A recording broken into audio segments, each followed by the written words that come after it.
the CTO and Senior Vice President of Corporate Strategy and Product Development at CenturyLink, Matt Beal.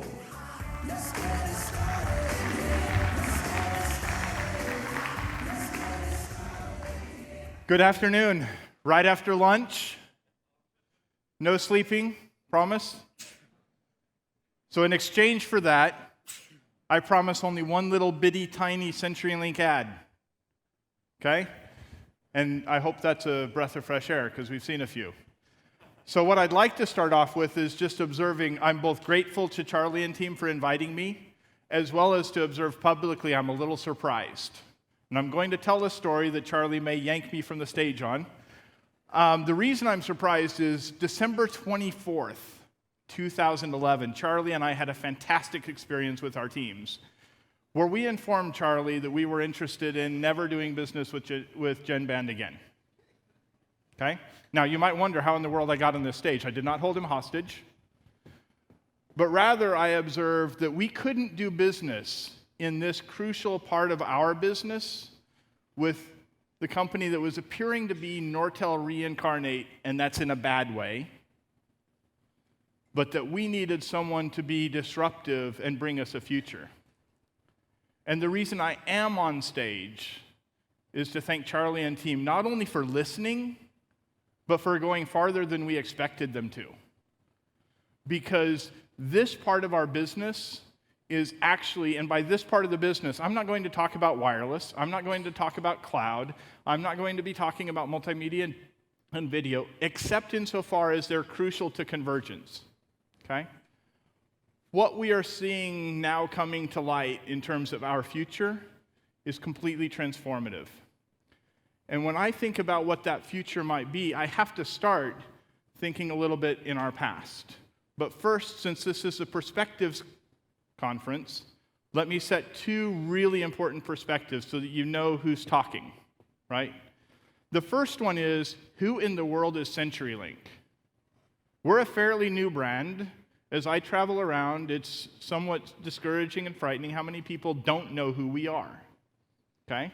Now, fortunately, not quite like Beal, I've not been thought of as an insurance company, okay? But CenturyLink is actually a company that is born out of the acquisition and consolidation of four companies. CenturyTel, the acquirer, acquiring Embark, the former Sprint local business, acquiring Quest, the former Quest and the former US West, and acquiring Savvis to become the world's second largest hosting and co-location provider. Yes, I said that, second largest. And to becoming our third largest landline company. Now, we often tag it as the third largest telco, but a point I'll make later says actually we know that's not quite true because Sprint has more subscribers than we do, as does Comcast and a couple of others. Our vision, though, is what matters. Our vision and our heart and our discipline is what makes us who we are. Our vision is about improving lives, strengthening businesses, and connecting communities by delivering advanced technologies and solutions with honest and personal service. Okay? So there you are, the sum extent of the advertisement of who we are, because my bet is not everyone here knew that about us. Okay? The next is actually a personal perspective, so that you know a little bit about the journey that got me to where I am, such that I can make some of the observations that I will today. I began this multimedia transformation in grad school at Washington University, but most notably served as chief operating officer for a company then called Nextbell Communications, built in 1999 a nationwide VoIP network, largely selling wholesale services, fixed, flat rate, local services. Went through a number of challenges in getting that done because obviously it was well before prime time. In fact, you don't know what true life and adventure is until you've been the first ever to implement line-side signaling on PRI interfaces on a Cisco device. Just can't tell you how much fun that was. At BT, took a major step forward, and that was actually the world's largest complete transformation to next-gen IP. So the 21CN network transformation program, which I ran for a number of years, was the mass migration, at least as it was touted, the mass migration of PSTN to NGN. In reality, under the scenes, it was actually much more important and subtle than that. It was the enablement of broadband to every single line in the UK, and the replacement of traditional transport with Ethernet and wave transport across the entire country.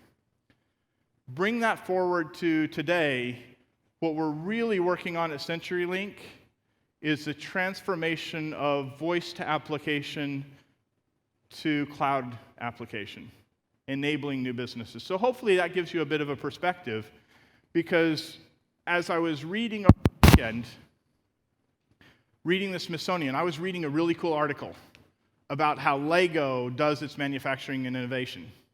Turned a couple pages later and actually read about a recently found recording on a wax disc, as pictured, of Alexander Graham Bell that clever folks at UC Berkeley figured out how to read by scanning optically. Now, this is interesting because what it shows is the contribution and tremendous appreciation that history gives, not just to our industry, but to personalities in our industry. And as COO of Nextbell, I often taught that what we were about was creating a new communication system that if Alexander Graham Bell were to return, he simply would not recognize it as a derivative of his idea. Judging that today, if you look about how we make calls and how we use the voice network, in fact, other than potentially the notable, you don't have to have a cord attached any longer, and that some phones don't actually have buttons or dials, I think you'd actually say, well, I kind of get that. That looks like what I did. But in the world to come, if that's the best we do, we deserve to be called what many call us by, namely dinosaurs. And what I mean by that is, if you look at the history, what has made telecommunications so powerful is what we've done in terms of customer enablement. And we're now at a position where the user experience opportunities, the technical capabilities are so huge, we have a major opportunity to see new industries created, potentially even overnight. We have a requirement to get regulation and policy right, and we're not anywhere close, in my judgment. And lastly, we've got to make sure that we put in place a structure that can endure. Okay, so let's talk about just a bit each of those things. So first of all, customer enablement. What we discovered in BT's 21CN transformation was that people use the voice network in a lot of ways. Handling calls was easy, even advanced calls and advanced features.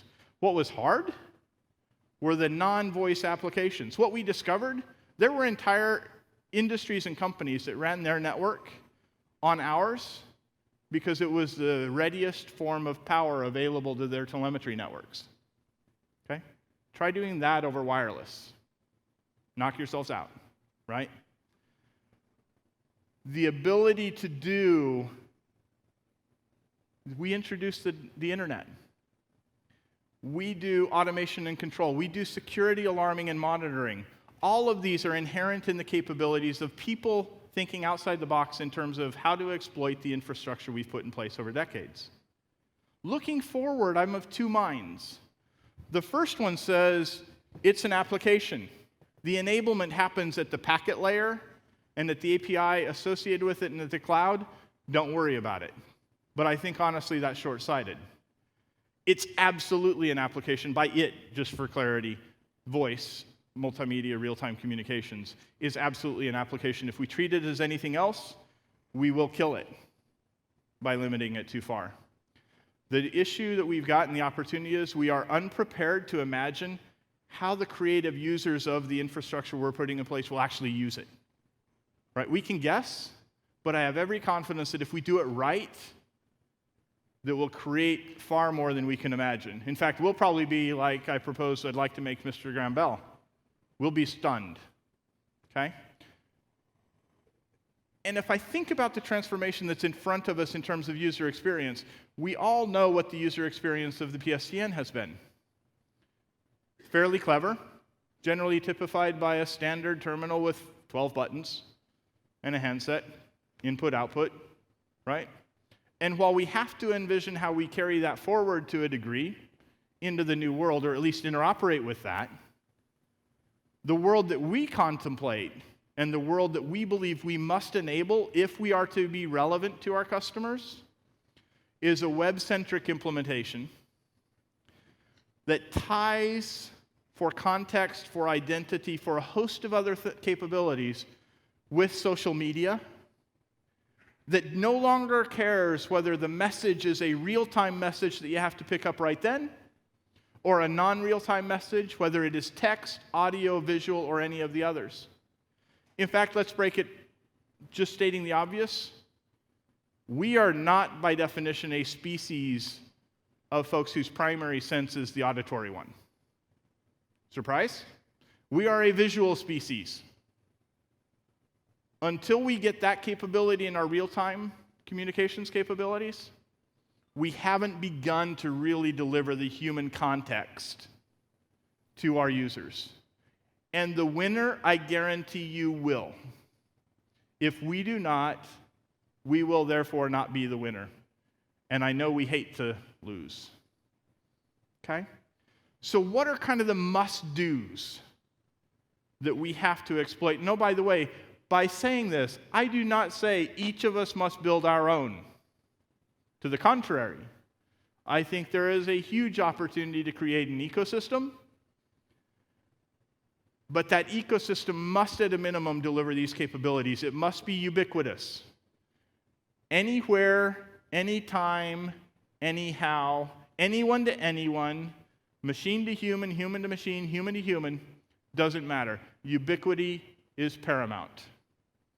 And not only ubiquity, but ratcheting up the capability to the greatest common denominator, not the least.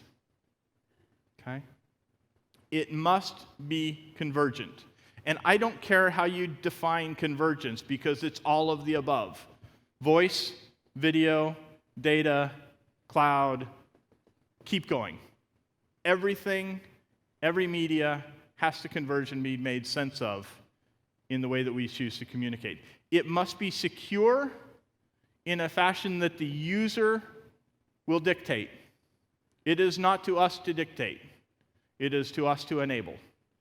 In fact, I would propose that one of the enduring benefits of our legacy is a higher trust profile with our users and our customers than any other industry.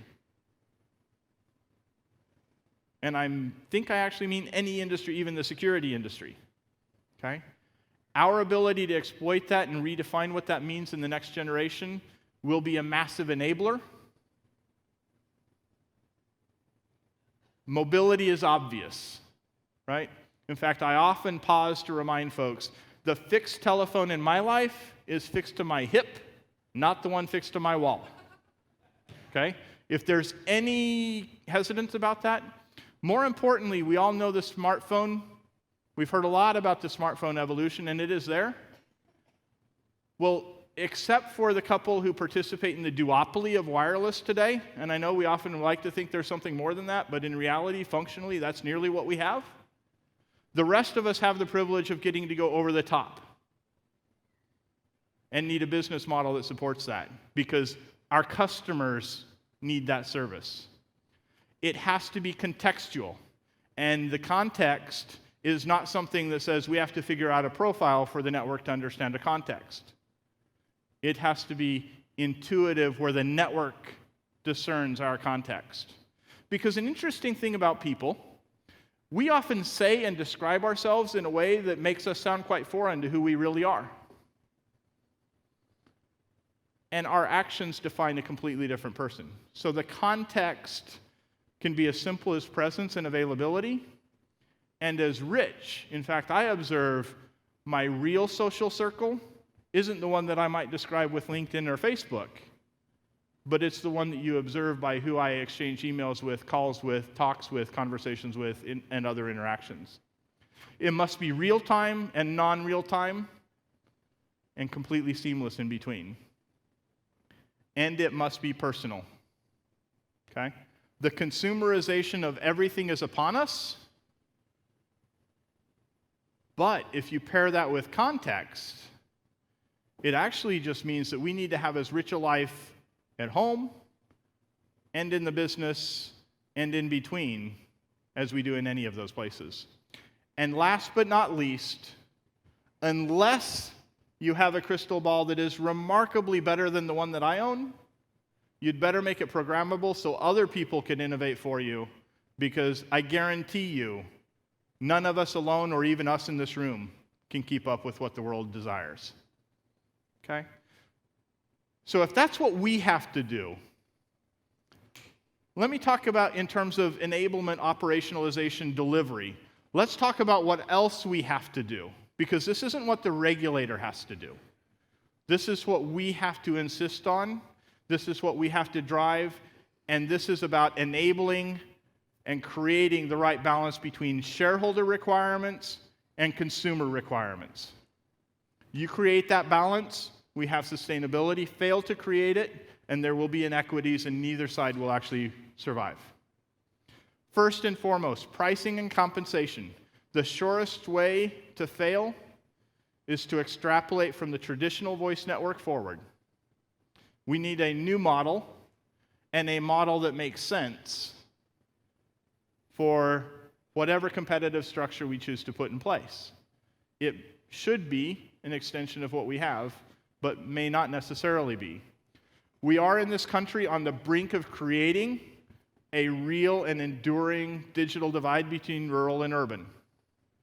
I know we don't like to say it, but if we don't say it, we'll do it. Okay? And I don't say it because I'm a rural operator. In fact, I've got more lines in metro areas than I do in rural areas these days. Okay? I say it because I am very fearful we will relegate rural, not to a world without voice, but to a world without 21st century communications, without adequate broadband to compete, survive, and so forth. Was at a lecture the other day where one of the lecturers was observing if the cure to cancer was in the mind of a 7-year-old girl, we would probably never solve the disease. At the rate we're going, if the cure to anything is in someone outside of a metropolitan area, we better start praying. Okay? There is more work to be done, and it is a hard task. But what I judge is the GDP of our country is sufficient, and the creativity and need is adequate, that we will find a path. Interconnect and carriage is the next one.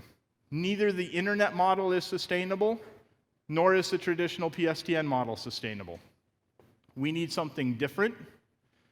We need something that says if we're going to continue to value state and local competition, we'd better create a model where that is instantiated and promoted in how we facilitate charging and interconnect. More to come.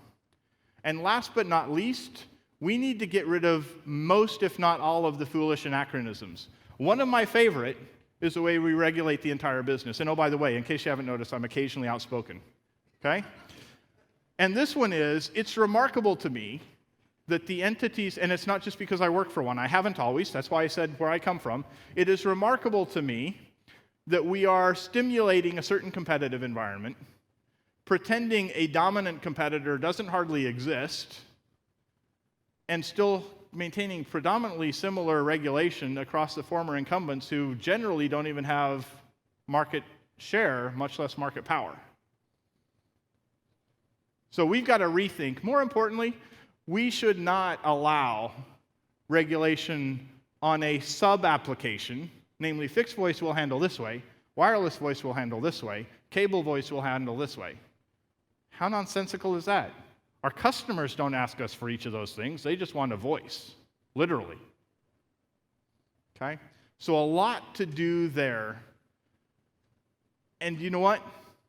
No policy thinker. The wisdom of crowds is the only thing that will get us through this particular challenge. The last challenge, and the one that we often get stymied by, is that of the business case. So let me be clear. All numbers here are normalized and made up, but directionally fair. So any analyst in the group trying to extrapolate, multiply, and so forth will be sadly frustrated. But the order of magnitude points that I try to make here are important. First and foremost, there are two ways to move the PSTN forward as we know it. And it must move forward. Actually, there are probably three, if you include mobility, and that's fair. The other is native VoIP, right? And what is that? You put the VoIP appliance at the premise, and everything else is broadband. And then the second is POTS replacement. And I don't care which of the three wins out, because we have to do all of them to one degree or another. However, if you observe the conversion cost, and remember, this conversion cost is an investment for diminishing revenues and diminishing market share, i.e., not really attractive to many boards, which means rarely accomplishable unless you actually create a bundled business case driving broadband or some other growth initiative as a natural part. But what the slide on the far right on the top demonstrates is it's maybe survivable in the dense areas because of economies of scale and loading factors and a number of other things. When you look at our more rural properties, and it doesn't have to be massively rural, we do have a bunch of those. When you look at kind of the mid and upper level of that, the range becomes extraordinary, many times the investment required to make that conversion. However, there's something magical about native VoIP as it goes across broadband. If you have the broadband pipe in place, the conversion cost for voice is roughly the same regardless of density.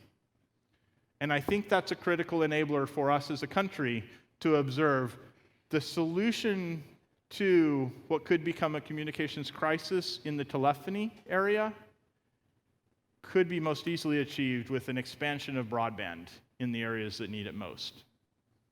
Okay? And in fact, let's talk about this nature of a business case. It comes down to belief. The most commonly held belief, judging from folks' action, is illustrated in the bottom left-hand chart. And here it says, yes, line loss continues, ARPU declines, we'll roughly keep OpEx and so forth kind of roughly in line. CapEx won't do anything special, it'll largely keep going, just nominal stuff. And overall, cash flows in the far, far year out, probably when voice is completely obsolete because we assume people will quit talking. Funny. Then maybe we'll have a problem. A fairly optimistic rendition that's probably more appropriate is actually sometime 2 to 3 to 4 to 5 years out, we'll start seeing failures and increasing failures. And this isn't about doom. This is about reality. And the reason that I observe that is in our humble little network, we have 6 local operating regions. And if we do an exchange conversion every week, 50 weeks a year, for 4.5 years, never hiccuping, we could in that time forklift it all. But we'll never have the capital, and odds are we don't have the time. So what are we doing about it? Because it is a hard problem. It's a little bit of all of the three, and we're optimistic we'll get it solved. But unattended and unprioritized, this will also slow down broadband. And why is broadband so important? Let me state again. It's kind of like teaching someone to fish. Giving them broadband, they can do almost anything with their life. If you just give them voice, all they get to do is call up and talk about how they wish they could go fishing. Okay? It is crucial that we take every investment dollar in telecommunications that we can and invest it to our future and make sure that every step forward takes us far enough forward that we get that investment to actually take. So, the question that I pose to this group, because this group is likely the most influential group in helping us out of this conundrum, is if Alexander Graham Bell came back in 3 years, 4 years, or 5 years, would he recognize what we have built? Or would it be something completely other, something so enabling and so empowering? And the reason that I pose the question is not because I have an egomaniacal need to have a place in history. I do not, right? Rather, the reason that I raise the question is our customers are voting with their feet, and they are going to go to that company that delivers this transformative experience. They may not even realize why they made that decision, except that fundamentally, communication is the lifeblood of the human being and of every single business that we create.